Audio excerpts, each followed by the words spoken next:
जय हिंद। देखिए, एक बरमूडा ट्रायंगल है जो जहाजों को, हवाई जहाजों को निगल लेता है।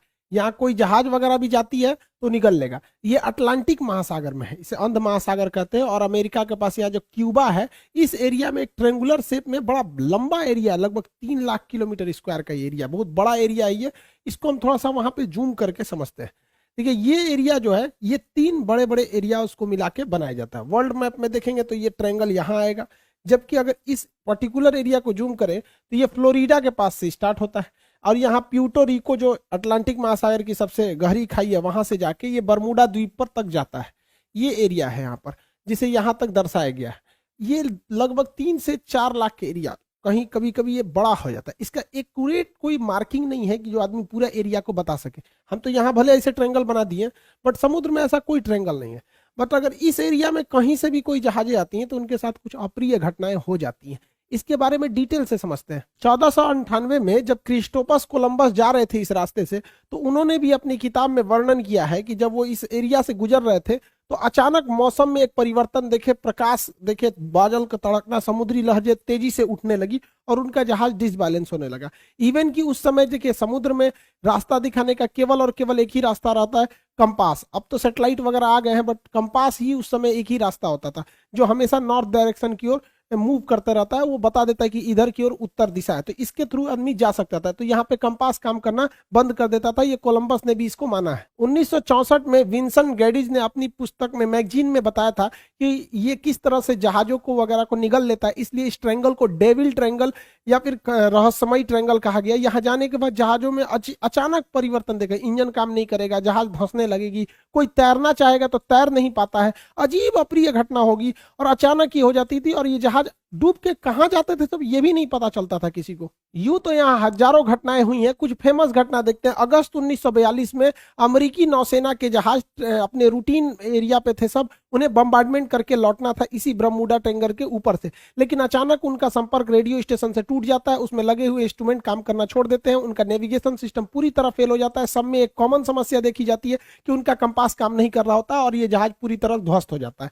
इसको खोजने के लिए 2 दिन बाद रेस्क्यू टीम जाती है। रेस्क्यू टीम का भी पता नहीं चलता है, क्योंकि वो भी उसी रास्ते से जा रही होती है जहां से उनका लास्ट लोकेशन ट्रेस किया गया था। रेस्क्यू टीम का भी पता नहीं चल पाता है। उसके बाद ठीक 6 महीने बाद दिसंबर 1942 को फिर अमेरिकी नौसेना का जहाज विमान उड़ान भरता है, और फ्लोरिडा से जब उड़ान भरता है, बरमूडा ट्रायंगल से ऊपर जाता है, तो ये बमबरसक जहाज भी रडार से गायब हो जाता है। और इसके सामने भी सेम समस्या आती है। पायलट बताता भी है रेडियो सिग्नल पे कि मेरा कंपास काम नहीं कर रहा है, नेविगेशन सिस्टम काम नहीं कर रहा है, मौसम पूरी तरह से खराब है। ये भी ध्वस्त हो जाता है। इसको जब ढूंढने के लिए जो रेस्क्यू टीम जाती है इसके बैकअप में, तो रेस्क्यू टीम का भी आज तक कोई पता नहीं चला कि वो रेस्क्यू टीम कहां चली गई। 1970 में एक पायलट यहां से लौट के आए थे, नाम था उनका ब्रूइस गर्नन। ये जब लौट के आए थे, इन्होंने बताया था कि वहां पे क्या क्या घटनाएं हुई थी। इन्होंने बताया कि अचानक बरमूडा ट्रायंगल के जब ऊपर से गया तो अचानक मौसम बिगड़ गया और सामने बादलों का एक पूरा धुआं, कोहरा टाइप का छा गया, धुंध हो गया बादलों का, और ऐसे लग रहा था जैसे बादलों की गुफा है। ये इन्हें कुछ दिख नहीं रहा था। इसमें जब प्रवेश किए तो ये खत्म होने का नाम ही नहीं ले रहा था।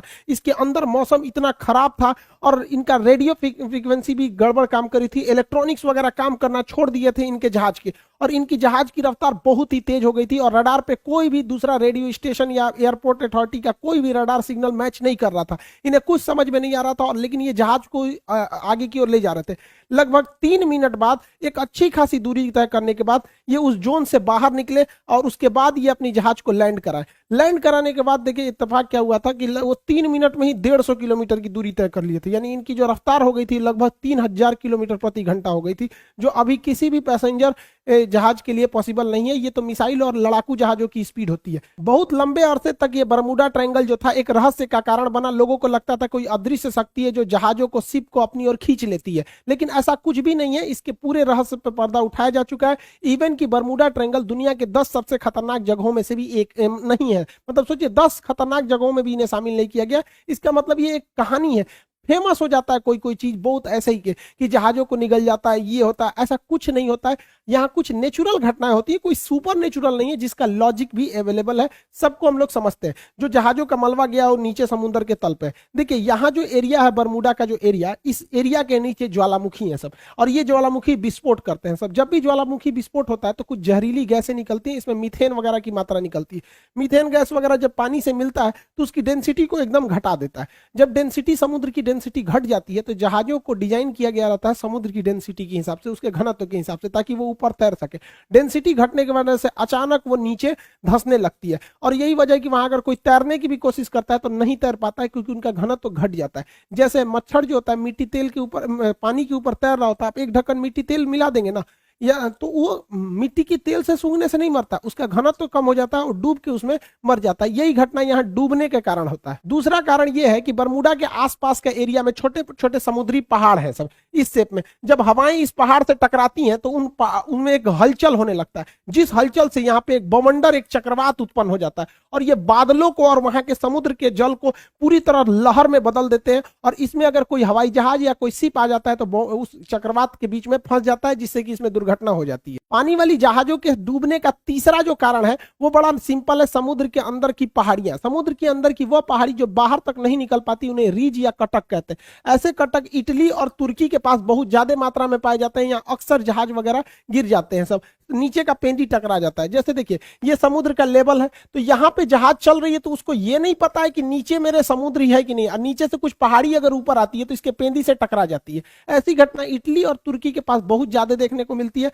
आप देखेंगे इटली के तट के पास ही इतना बड़ा जहाज टकरा गया, यहाँ पर एक मालवाहक जहाज टकरा गया, यहाँ पे बड़ी बड़ी शिप टकरा टकरा के गिरी है सब। अब बताइए ये तो गलती है इन लोग की, जो कैप्टन है, क्योंकि इतने मॉडर्न शिप को अगर गिरा दिए लोग तो गड़बड़ बात है। उस समय जहाजों की दुर्घटना ज्यादा होती थी क्योंकि न रडार था न सोनार था। आज के वक्त में पूरी बेहतरीन ढंग से रडार है, सोनार है। आज आराम से बरमूडा ट्रायंगल के ऊपर से जहाजें भी पार हो जाती हैं और शिप भी पार हो जाता है, कि उनको सोनार उन्हें बता देता है नीचे चट्टान वगैरह नहीं है। लेकिन पहले ये घटनाएं नॉर्मल थी ऐसे हो जाना। हवाई जहाज की दुर्घटना के पीछे सबसे बड़ा जो कारण है वो हेक्सागोनल क्लाउड का है। हेक्सागोनल 6 मतलब फलकों वाला एक क्लाउड होता है, बादल होता है, जिसे सबसे पहले सैटर्न ग्रह के ऊपर देखा गया था। ये बादल जो होते हैं, आप देखिए ये 6 सतह वाले बादल होते हैं, इस तरह से हेक्सागोनल शेप में ये बादल पाए जाते हैं। यहाँ ना दिखने में छोटा लग रहा है, ये सैटेलाइट से फोटो लिया गया, जबकि इसका एरिया देखेंगे तो 50 किलोमीटर स्क्वायर का एरिया होता है। सोचिए लगभग एक जिला बराबर इसका इतना बड़ा एरिया होता है, उतने बड़े में ये बादल होते हैं। और इस बादल के अंदर हवाएं इतनी बवंडर के रूप में चलती हैं जिनका स्पीड 250 किलोमीटर प्रति घंटा होता है। यानी इसके अंदर हवाएं इतनी तेज होती हैं कि अगर कोई जहाज इसमें प्रवेश कर जाता है तो जहाज को वो तोड़ सकते हैं। तो हेक्सागोनल क्लाउड की वजह से यहाँ पे जहाजों की दुर्घटना होती है, अगर इस हेक्सागोनल क्लाउड में फंस गया तब। और ये भी देखिए फंसता भी, अगर विपरीत दिशा में फंसेगा तो तोड़ देगा उसको, और नहीं तो अगर सेम इधर ही हवाएं चल रही हैं उसी में जहाज भी फंसेगा तो जहाज की स्पीड को बहुत तेज बढ़ा देता है। यही वजह है कि जब वहां से कई जहाजें गुजरी हैं तो उनका स्पीड अचानक बहुत तेज बढ़ गया है। तो इसमें कोई दैवीय या भूत प्रेत वाली घटना या फिर कोई ऐसी चीजें नहीं है जिसका कोई पता नहीं लगेगा। नॉर्मल चीजें, अब ऐसी घटनाएं नहीं होती हैं, लेकिन ये पुरानी कहानियां, इस पे इतनी मूवी बना दी गई है, करोड़ों रुपए लोग कमा लिए इसके लिए। कहानी चाहिए एक डायरेक्टर को, अच्छा खासा कहानी बन जाता है। तो ये आप समझिए साइंटिफिक कारण। अब ऐसा कुछ नहीं होता है। ये तो रहा भैया आपका बरमूडा ट्रायंगल का, जो इधर अटलांटिक महासागर के पास कैरेबियन सागर में। ऐसे ही ये घटना जापान के पास हो गई। यहाँ पर जापान के पास भी एक ट्रेंगुलर शेप में एरिया है, वहां 1980 में एक जहाज जा रहा था डर्बीशायर। ये इतना बड़ा जहाज था जो टाइटेनिक से 2 गुना था। यहाँ कई लाख टन इसमें आयरन ओर की मात्रा भरी हुई थी। अचानक ये डूब गया, इस एरिया में अचानक डूब गया। जापान की सरकारी टीम ने उसे रेस्क्यू टीम भेजा था पता लगाने के लिए, वो भी डूब गई। उसके बाद एक हवाई जहाज से रेस्क्यू टीम भेजा गया, वो भी डूब गया। जापान भी डर गया। बाद में पता चला कि भैया सेम चीजें हैं यहाँ और यहाँ दोनों में, तो इसे एशिया का बरमूडा ट्रायंगल कहा जाता था। हालांकि जापान ने इसका नाम दिया था ड्रैगन ट्रायंगल। जापान के जस्ट नीचे था ये, ड्रैगन ट्रायंगल नाम था इसका, बरमूडा ट्रायंगल। ऐसा ही एक ट्रायंगल भारत में भी पाया जाता है, उड़ीसा में। उड़ीसा का एक एयर स्ट्रिप है, अंग्रेजों ने बनाया था द्वितीय विश्व युद्ध के समय, जिसका नाम था अमाडा एयर स्ट्रिप। अमाडा एयर स्ट्रिप ये उड़ीसा में स्थित है। यहाँ पे लगभग 150 से 200 अमेरिकी जहाजें यहाँ से आपस में टकरा गई, कुछ गिर गई। और इत्तेफाक देखिए, जब भी इनके साथ घटना होती थी, ना कोई वेदर खराब था, ना ही कोई मतलब हेक्सागोनल क्लाउड थे, ना मौसम खराब, ना चक्रवात, ना हवाओं की स्पीड, एकदम नॉर्मल टाइम पे यहाँ जहाजें गिर गई। आपस में आमने सामने जहाजें टकरा जाती थी सब, इतना खराब काम करता था यहाँ पर। हालांकि द्वितीय विश्व युद्ध के समय अमेरिकी जहाजें यहीं पे यहाँ पे लैंड करती थी और जापान पे बम गिराने के लिए यहाँ से भी जाया करती थी। आपको ही पता होगा कि अंडमान निकोबार तक में जापान आ गया था। तो इतनी जहाजें अमेरिका की यहाँ से क्रैश की गई थी और उनका बहुत सारा हुआ था। हालांकि ये मिलिट्री का एरिया था, इसलिए इस फाइलों को बंद कर दिया गया, बहुत ज्यादा डिस्क्लोज नहीं किया गया। तो ये भारत का बरमूडा ट्रायंगल आप कह सकते हैं। तो ये तीनों जगह। अब इसके पीछे क्या लॉजिक है भैया? आपको बरमूडा का लॉजिक बता दिए, जो सेम लॉजिक ड्रैगन ट्रायंगल पे भी है, दोनों सेम है। यहाँ क्या है कि ये एरिया झारखंड से करीब है और झारखंड के जादूगोड़ा के पास यूरेनियम की खदान है। आपको पता है यूरेनियम एक बहुत ही रेडियो एक्टिव चीज होता है। ये इलेक्ट्रॉनिक सिस्टम वगैरह को अचानक अगर हाई रेडिएशन होगा या इत्यादि होगा तो इसका बड़ा इफेक्ट पड़ता है, जिससे कि इलेक्ट्रॉनिक सिस्टम काम नहीं करते थे, नेविगेशन खराब हो जाता था, दोनों जहाजों का नेविगेशन एक ही डायरेक्शन में दिखाने लगता था। इसी की वजह से इसलिए दो जहाजें आपस में आमने सामने यहाँ पर टकरा जाती थी आर्माडा एयर स्ट्रिप पर। हालांकि ये चीजें आप बहुत कम सुने होंगे क्योंकि ये मिलिट्री वाला जो एयरबेस होता है उसकी बहुत ही चीजों को टॉप सीक्रेट ही रखा जाता है। आप तीनों तरह के ट्रायंगल को देखिए, इत्तेफाक देखिए, ये वाला है बरमूडा ट्रायंगल और यहाँ पर है प्रशांत महासागर, अटलांटिक महासागर में, प्रशांत महासागर में है यहाँ पर ड्रैगन ट्रायंगल और भारत में है यहाँ पर आपका आर्माडा एयर स्ट्रिप। अगर आप इसको देखिएगा अक्षांश तो तीनों एक ही अक्षांश पे आएंगे सब आपको। देखिए तीनों एक ही लेटीट्यूड पे लगभग आ जाते हैं, तो ये एक इत्तेफाक कह सकते हैं। हालांकि सबके पीछे साइंटिफिक कारण है। अब ऐसी कोई घटनाएं नहीं होती हैं।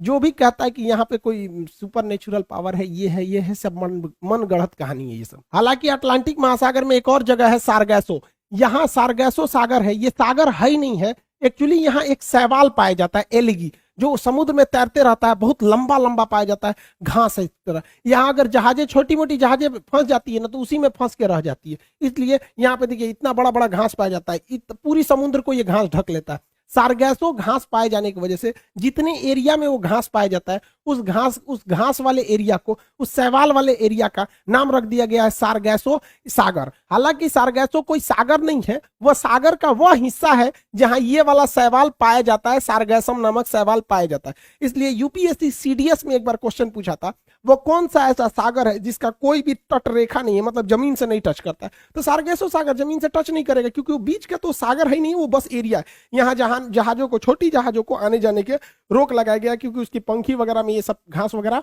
फंस जाते हैं सब। इसी सारगैसो सागर के पास ऊपर से ठंडी हवा जलधारा आती है जिसका नाम है लेब्राडोर की धारा। इस सारगैसो सागर को ठंड के दिन में पूरी तरह बर्फ के टुकड़ों में भर देती है। इसी सारगैसो सागर में अप्रैल 1912 को टकरा गया था टाइटेनिक जहाज और इसी सारगैसो सागर में लिब्राडोर द्वारा लाई गई ठंडी जलधारा के बर्फ से टकराने से टाइटेनिक जहाज डूब गया था। अगला क्वेश्चन पूछता है ब्लैक होल से। अंतरिक्ष का ब्लैक होल है, इसकी डेंसिटी सबसे ज्यादा होती है। इसकी डेंसिटी इतनी ज्यादा होती है कि इसके एक चम्मच मिट्टी का, अगर हम ब्लैक होल से एक चम्मच मिट्टी लाएंगे और उसका वजन करेंगे तो 10 हाथियों के बराबर होगा। सोचिए इतना भयानक ये डेंसिटी होता है, इतना घना होता है, ये प्रकाश को भी जाने नहीं देता है। तो क्वेश्चन भी पूछेगा कि ब्लैक होल प्रकाश को भी गुजरने नहीं देता है, क्यों? तो ऑप्शन नंबर बी पर आंसर होता है अति उच्च घनत्व के कारण। और इसका एक उल्टा क्वेश्चन पूछता है, एक वह हाइपोथेसिस को क्या कहते हैं जिसमें यह मान लिया जाता है, यह कल्पना किया जाता है कि सारे प्रकाश वहीं से आ रहे हैं, तो उसे हम व्हाइट होल कहते हैं। हालांकि ब्लैक होल और व्हाइट होल का पूरा परिकल्पना हम आपको ज्योग्राफी के क्लास में पढ़ा चुके हैं। भारत के जम्मू कश्मीर में लद्दाख और बारामूला की कुछ ऐसी पहाड़ियां हैं जिनमें चुंबकीय क्षमता है। ये भी क्या करती हैं, जहाजों के डायरेक्शन को भटका देती है। यहाँ पर एक चिनाब नदी पर ब्रिज बनाया जा रहा है जो सबसे ऊंचा ब्रिज है, कंप्लीट हो जाएगा तो इसके बारे में भी टोटल समझा देंगे कि ये ब्रिज क्या है। और इसके अलावा आप एक तो बड़ा सुने होंगे, सोच रहा अमेरिका में एरिया 51 एलियन वगैरह वाला एरिया, इस सबको कभी और क्लास में समझेंगे। आई होप आप इसे समझे होंगे। मिलेंगे नेक्स्ट क्लास में। जय हिंद।